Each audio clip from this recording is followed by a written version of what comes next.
그냥 일 때문에 간 거였어요. 한국은 단지 업무지였죠. 10년 차 프랑스 승무원 줄리엔. 처음 한국 노선을 배정받고 반신반의한 채 입국. 하지만 3일 후 그녀는 국적 신청서를 손에 들고 있었습니다. 그녀가 본 건 단순한 도시도 여행지도 아니었습니다. 인간을 존중하는 나라 한국. 그 진짜 모습을 처음으로 만난 날이었죠. 사연 시작하겠습니다. 저는 파리 본사 회의실에서 제 운명을 바꿀 발표를 들었습니다. 부장님이 새로운 노선 배정 명단을 읽어내려가는데 제 이름 옆에 적힌 건 한국 노선이었죠.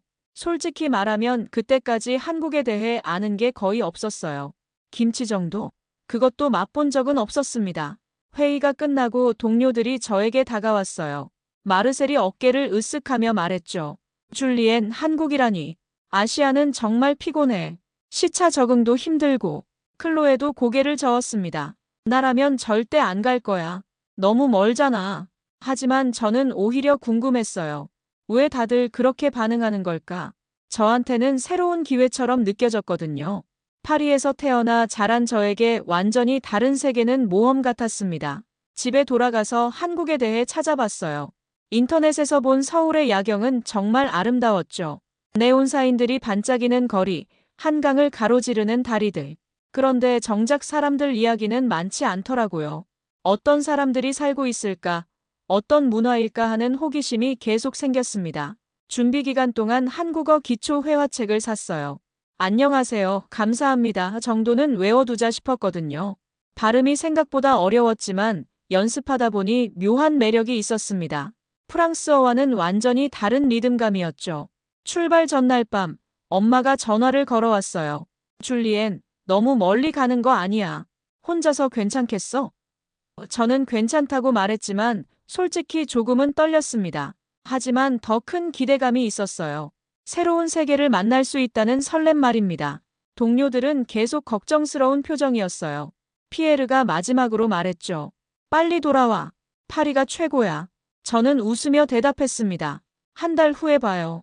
재미있는 이야기 많이 가져올게요. 그때는 정말 몰랐어요. 제가 단순히 재미있는 이야기가 아니라 완전히 다른 삶을 발견하게 될 거라는 걸 말입니다. 비행기에 오르면서 마지막으로 본 파리의 불빛들이 작아져 갔죠. 저는 창밖을 보며 생각했어요. 한국은 어떤 곳일까? 13시간간의 비행 끝에 인천공항에 도착했습니다. 비행기에서 내리는 순간부터 뭔가 달랐어요. 파리 샤를 드골 공항의 바쁘고 시끄러운 분위기와는 완전히 다른 느낌이었죠. 첫 번째로 놀란 건 공항 직원들의 표정이었어요. 모든 사람이 웃고 있었거든요. 입국 심사대로 향해 가는 길에 길 안내를 도와주는 직원들이 있었는데 저를 보자마자 활짝 웃으며 인사했습니다. 안녕하세요. 어서 오세요.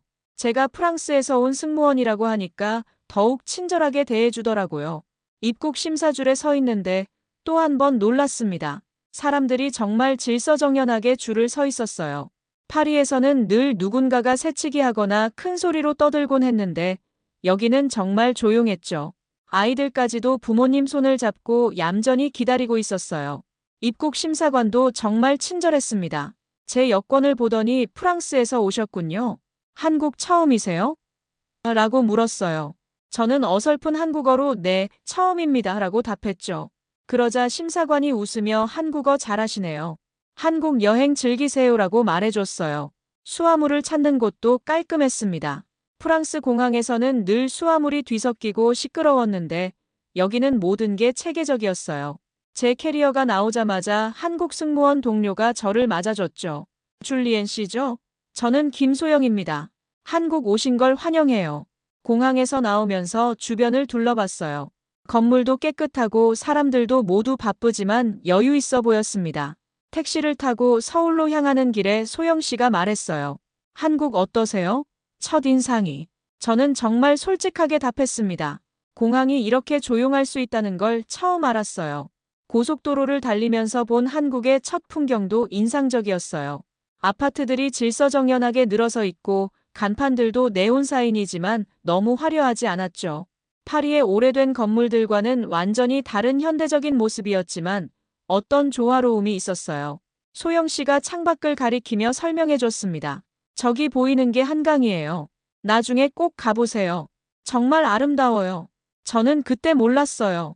그 한강이 제 마음을 완전히 사로잡게 될 거라는 걸 말입니다. 호텔에 도착해서 체크인을 할 때도 놀랐어요. 직원이 제 어설픈 한국어를 듣더니 영어와 한국어를 섞어가며 천천히 설명해 줬거든요. 걱정하지 마세요. 천천히 하세요. 그 따뜻한 말투에 하루 종일 쌓인 피로가 한순간에 사라지는 것 같았습니다. 방에 들어가서 창밖을 봤어요. 서울의 밤 풍경이 펼쳐져 있었죠. 그 순간 저는 혼잣말로 중얼거렸습니다. 정말 다른 세상이네. 그리고 내일이 더욱 기대됐어요. 다음 날 아침 일찍 눈이 떠졌습니다. 시차 때문이었죠. 시계를 보니 새벽 5시였어요. 잠이 안 와서 호텔 창문을 열고 밖을 내다봤습니다. 8일이라면 아직 고요한 시간인데 서울은 벌써 깨어나고 있었어요. 가장 먼저 본 건 도시 청소부들이었습니다.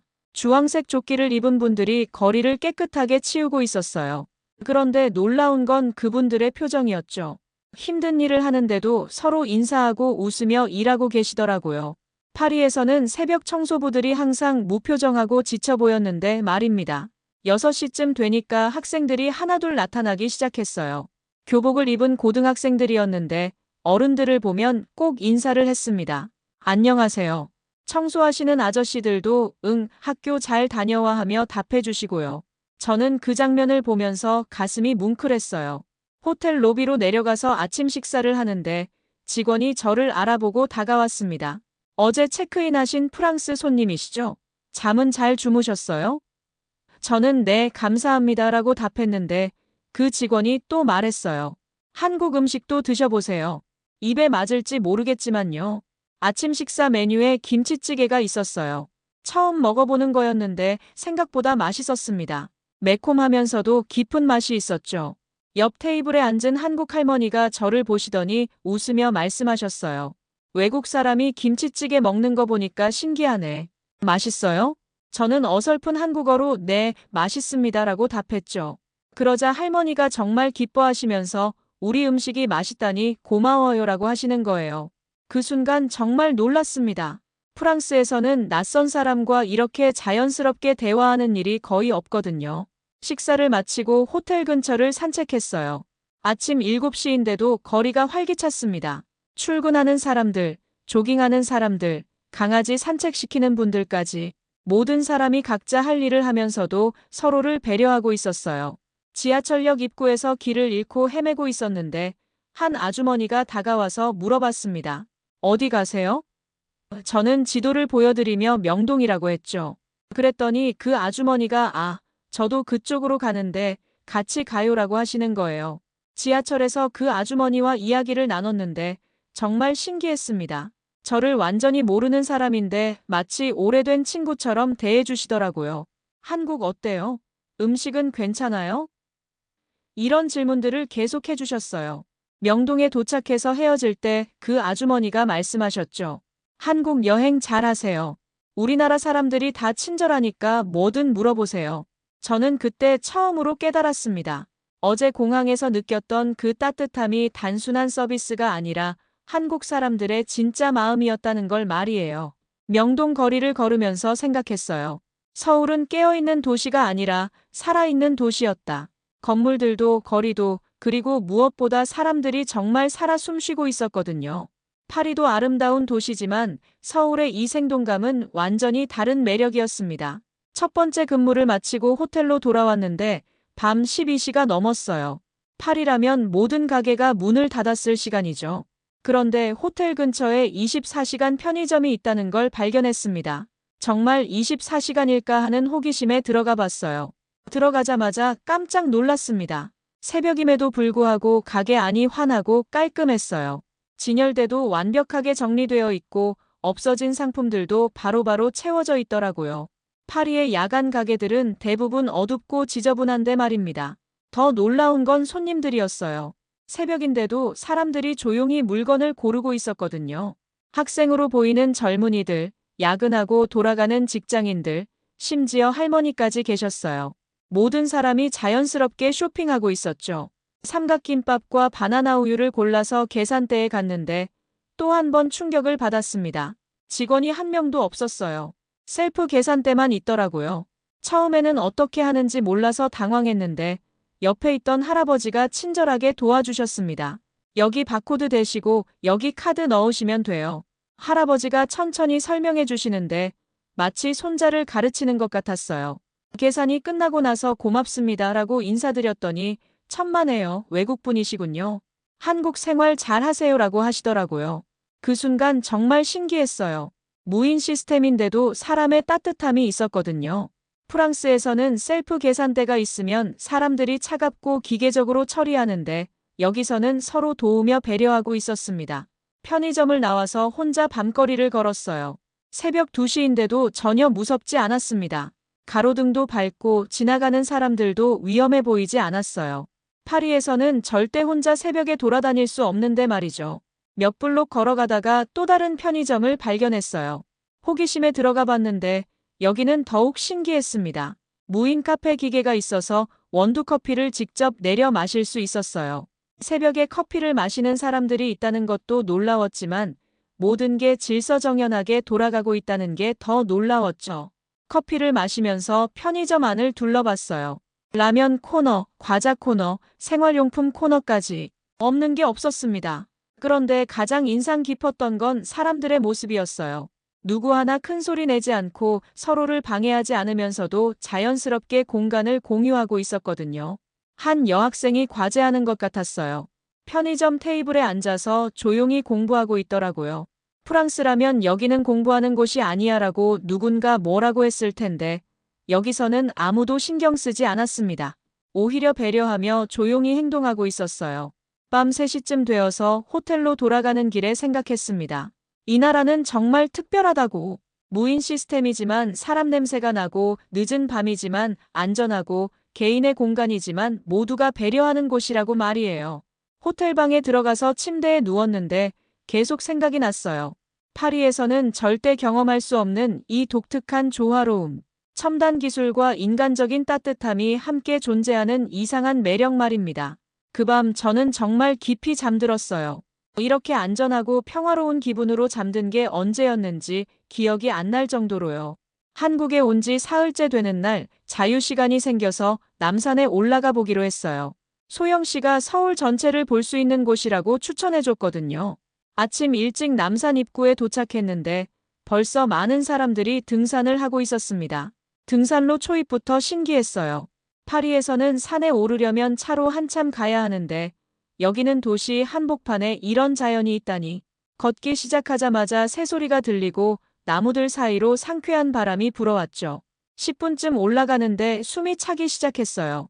평소 운동을 안 한 게 티가 나더라고요. 그때 앞에서 걸어가시던 할아버지가 저를 보시더니 웃으며 말씀하셨습니다. 젊은 친구가 벌써 숨이 차네. 천천히 가요. 산은 도망가지 않아요. 저는 어설픈 한국어로 네, 감사합니다라고 답했죠. 할아버지가 외국 사람이구나. 어느 나라에서 왔어요? 라고 물으셨어요. 프랑스에서 왔습니다 라고 하니까 할아버지 표정이 환해지셨습니다. 아이고 멀리서 왔네. 한국 어때요? 그 할아버지와 함께 걸으면서 이야기를 나눴어요. 78세라고 하시는데 매일 아침 남산에 오신다고 하더라고요. 건강이 최고야. 돈이 있어도 건강 없으면 소용없어. 그런 말씀을 하시면서도 계속 제 걸음에 맞춰주셨습니다. 중간 쉼터에 도착했는데 거기서 더 많은 어르신들을 만났어요.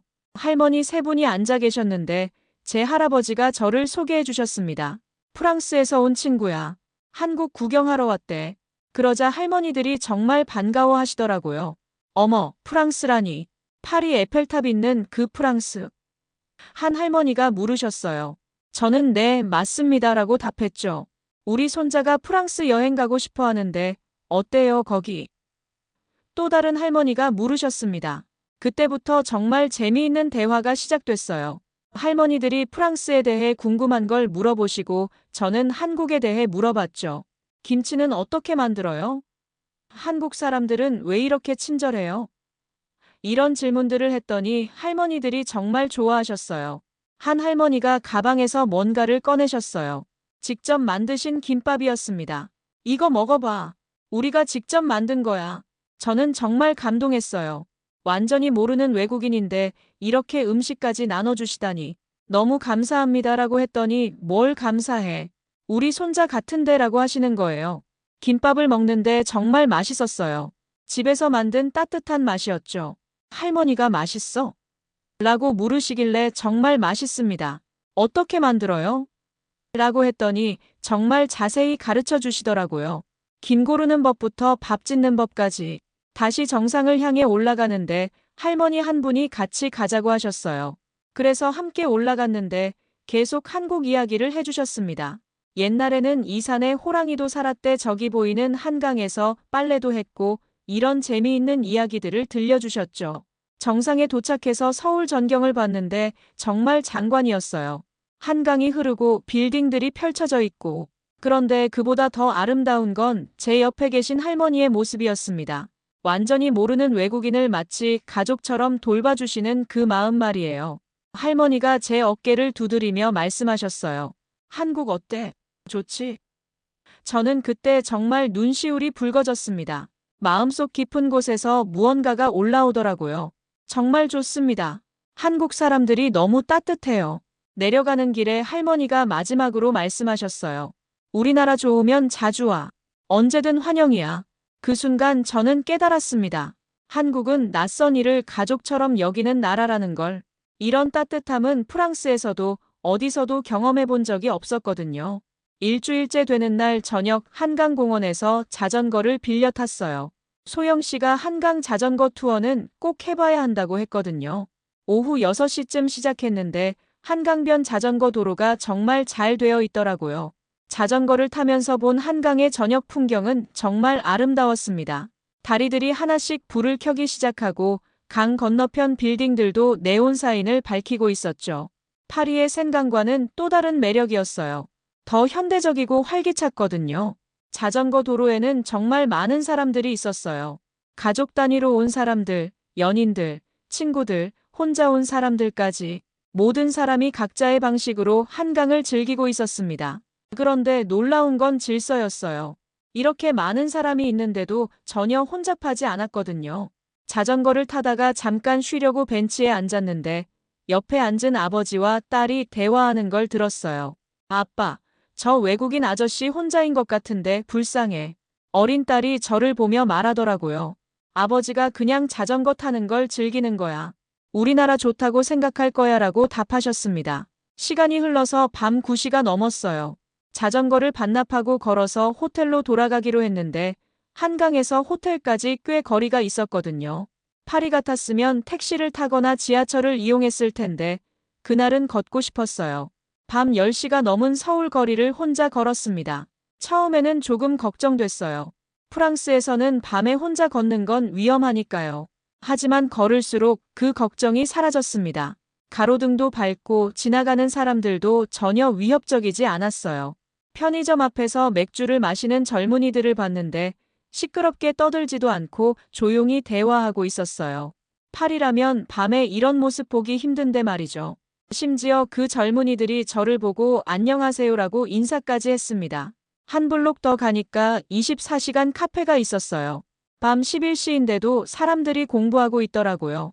대학생들, 직장인들이 각자 할 일을 하면서 조용히 시간을 보내고 있었습니다. 그 평화로운 모습이 정말 인상적이었어요. 지하철역 근처를 지나가는데 마지막 지하철을 타려는 사람들이 있었어요. 그런데 뛰어가는 사람을 보고 다른 사람이 문을 잡아주고 있더라고요. 빨리 뛰세요. 하면서 말이에요. 모르는 사람인데도 서로 도우는 모습이 참 따뜻했습니다. 밤 12시가 넘어서 호텔 근처에 도착했어요. 1시간 넘게 밤거리를 혼자 걸었는데 한 번도 무섭거나 위험하다고 느끼지 않았습니다. 오히려 편안하고 안전했어요. 이상하게 밤이 저를 위협하는 게 아니라 안아주는 것 같았거든요. 호텔 로비에서 직원이 물어봤어요. 늦게 들어오시네요. 어디 다녀오셨어요? 한강에서 자전거 타고 걸어서 왔어요 라고 했더니 밤에 걸어오시다니 위험하지 않았어요?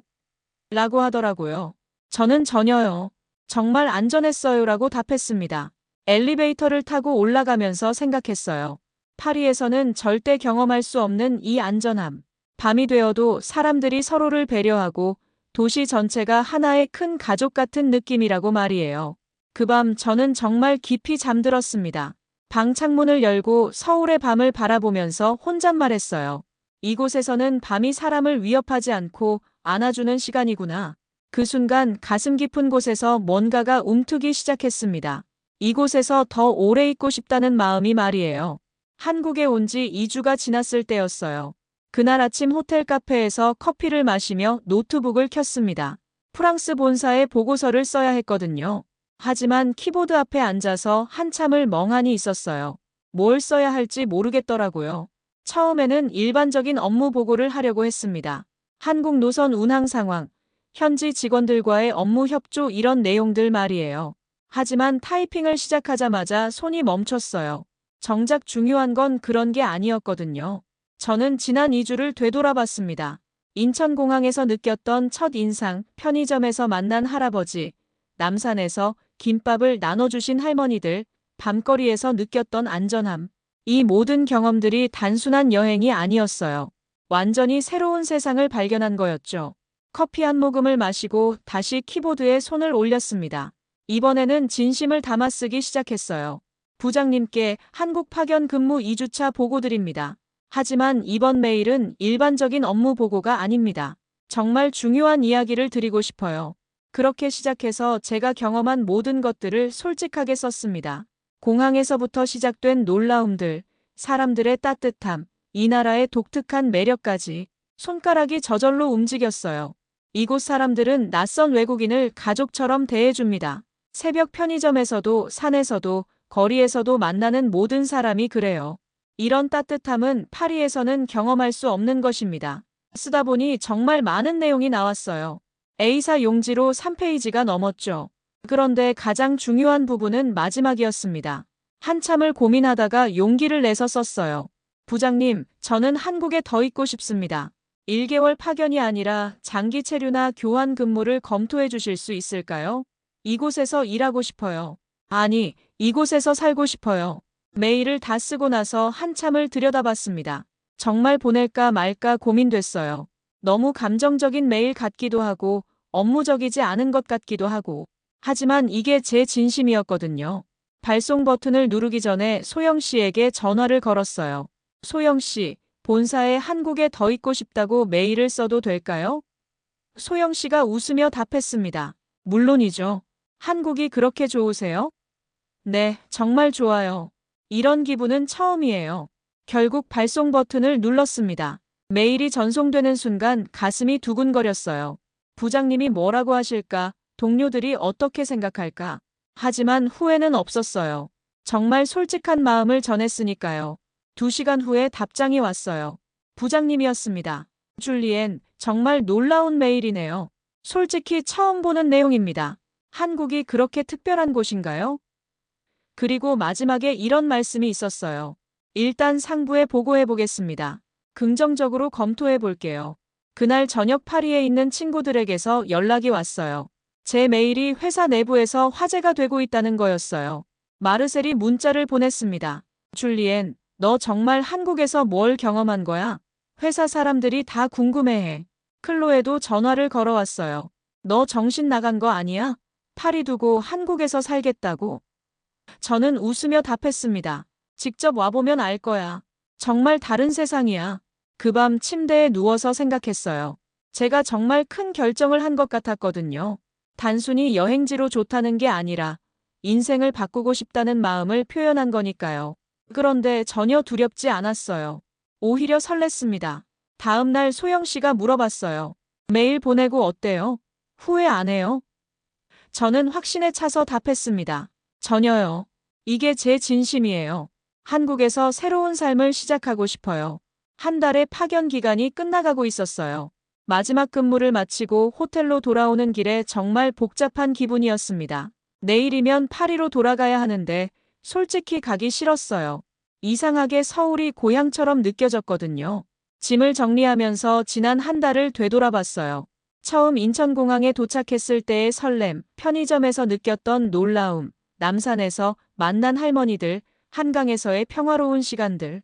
모든 순간이 소중한 추억이 되어 있었습니다. 가장 아쉬운 건 사람들이었어요. 소영 씨를 비롯해서 만났던 모든 한국 사람들이 정말 가족 같았거든요. 남산에서 만난 할머니는 제가 떠난다고 하니까 꼭 다시 와야 해라고 하시면서 손을 꼭 잡아주셨어요. 출발 당일 아침 인천공항으로 가는 버스 안에서도 계속 서울 거리를 바라봤습니다. 한 달 전에는 낯설기만 했던 이 도시가 이제는 정말 아름답게 보였어요. 사람들도 건물들도 심지어 간판들까지 친숙했죠. 공항에 도착해서 체크인을 하는데 직원이 한국 여행 어떠셨어요? 라고 물어봤어요. 저는 여행이 아니라 집에 온 기분이었어요 라고 답했습니다. 그 직원이 깜짝 놀라더니 정말 좋은 경험을 하셨네요. 또 오세요라고 했죠. 소영 씨와 다른 동료들이 배웅을 나와줬어요. 출국장 앞에서 인사를 나누는데 정말 눈물이 날 것 같았습니다. 한 달 동안 정말 고마웠어요. 덕분에 한국을 제대로 경험할 수 있었어요. 소영 씨가 줄리엔 씨, 정말 한국이 좋았어요? 라고 물었어요. 저는 잠시 멈췄습니다. 그동안 마음속에 있던 말들이 목구멍까지 올라왔거든요. 정말 솔직하게 말하고 싶었어요. 사실은요. 저는 깊은 숨을 쉬고 말을 이었습니다. 저는 일하러 왔다고 생각했는데 살고 싶어진 나라가 됐습니다. 정말이에요. 그 말을 하는 순간 제 마음이 확실해졌어요. 이건 단순한 감정이 아니었어요. 진짜 제 인생을 바꾸고 싶은 마음이었거든요. 소영 씨와 동료들이 정말 감동한 표정이었습니다. 줄리엔 씨, 정말 그런 마음이에요? 소영 씨가 다시 물었어요. 네, 정말입니다. 파리로 돌아가도 계속 한국 생각만 할 것 같아요.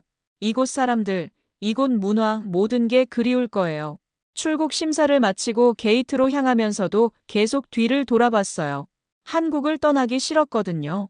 비행기에 탑승하기 직전까지 서울의 마지막 모습을 눈에 담으려고 했습니다. 13시간간의 비행 동안 내내 한국 생각만 했어요. 파리에 도착해서도 마찬가지였죠.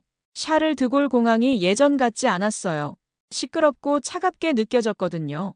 한국의 따뜻함이 그리웠습니다. 집에 도착한 첫날 밤, 저는 중요한 결정을 했어요.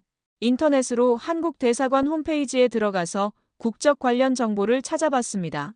물론 쉬운 일은 아니겠지만 정말 한국에서 새로운 삶을 시작하고 싶었거든요. 다음 날 아침 한국 대사관에 전화를 걸었어요. 한국 영주권이나 국적 취득에 대해 상담받고 싶습니다. 상담원이 친절하게 설명해 줬는데 복잡하지만 불가능한 일은 아니었어요. 그날 저녁 부모님께 전화를 드렸습니다. 엄마, 저 한국에서 살고 싶어요. 엄마는 깜짝 놀라셨지만 제 진심을 느끼셨는지 내가 정말 행복할 수 있다면이라고 하셨어요. 한 달 후 본사에서 연락이 왔어요. 제 요청이 받아들여졌다는 거였습니다. 한국지사로 정식 전근 발령이 났다고 하더라고요. 그 순간 정말 눈물이 났어요. 꿈이 현실이 되는 기분이었거든요. 지금 저는 서울에서 새로운 삶을 살고 있습니다. 한국어도 많이 늘었고 한국 친구들도 많이 생겼어요. 그리고 정말 행복해요. 남산 할머니들도 가끔 만나 뵙고 한강에서 자전거도 타고 제 선택이 정말 옳았다는 걸 매일 느끼고 있습니다. 때로는 생각해요. 만약 그때 한국 노선을 거부했다면 어떻게 됐을까 하고. 하지만 운명이었던 것 같아요. 저를 진짜 행복하게 해줄 곳을 찾게 해준 거니까요. 한국은 제게 단순한 외국이 아니라 진짜 고향이 된 나라입니다. 끝까지 시청해주셔서 대단히 감사합니다.